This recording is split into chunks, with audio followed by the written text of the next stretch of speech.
ഉത്തർപ്രദേശിൽ വൻ ദുരന്തങ്ങൾ ഇതാദ്യമല്ല. 7 വർഷം മുമ്പ് പിഞ്ചു കുഞ്ഞുങ്ങൾ ഓക്സിജൻ ലഭിക്കാതെ മരിച്ചിരുന്നു. ഇപ്പോൾ 100-ലേറെ പേർ മരിച്ചു കിടക്കുന്ന മറ്റൊരു അപകടം കൂടി. യുപിയിലെ അടിസ്ഥാന സൗകര്യമില്ലായ്മയും ആരോഗ്യ മേഖലയിലെ ശോചനീയാവസ്ഥയുമാണ് ദുരന്തങ്ങളുടെ വ്യാപ്തി കൂട്ടുന്നത്. നോക്കാം.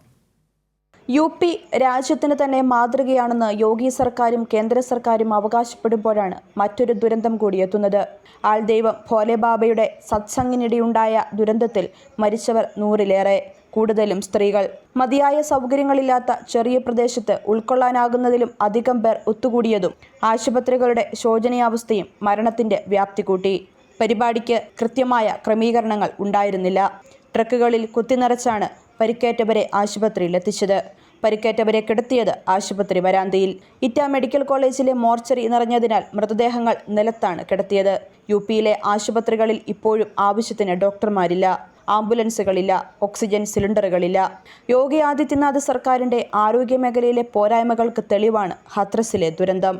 7 വർഷം മുൻപാണ് ഉത്തർപ്രദേശിൽ നിന്നും സമാനമായ ഒരു ദുരന്ത വാർത്ത കേട്ടത്. സംസ്ഥാനത്തെ BRD മെഡിക്കൽ കോളേജിൽ മതിയായ ഓക്സിജൻ സൗകര്യങ്ങളില്ലാതെ 1317 പിഞ്ചു കുഞ്ഞുങ്ങൾ ശ്വാസം മുട്ടി മരിച്ചെന്ന വാർത്ത കേട്ട് രാജ്യം വിറങ്ങലിച്ചു നിന്നു. പിന്നീട് കുഞ്ഞുങ്ങൾക്കു വേണ്ടി, അവർക്കു വേണ്ട സൗകര്യങ്ങൾക്കു വേണ്ടി അധികാരികളുടെ കാലു പിടിച്ച കഫീൽ ഖാൻ എന്ന ഡോക്ടറെ തടവറയ്ക്കുള്ളിലാക്കുന്നതും കണ്ടു. ദുരന്തങ്ങൾ ആവർത്തിക്കുമ്പോഴും വേണ്ട ക്രമീകരണങ്ങൾ നടത്താനോ ജനങ്ങളുടെ ജീവന് സുരക്ഷ ഉറപ്പാക്കാനോ BJPയുടെ ഡബിൾ എഞ്ചിൻ സർക്കാരിന് കഴിയുന്നില്ല. വാക്കുകളിലും പ്രസംഗങ്ങളിലും മാത്രം BJP സർക്കാരിന്റെ ഉറപ്പുകൾ ഒതുങ്ങുമ്പോൾ ദുരന്തങ്ങൾ നേർക്കാഴ്ചയാകുന്നു. കൈരളി ന്യൂസ്, ദില്ലി.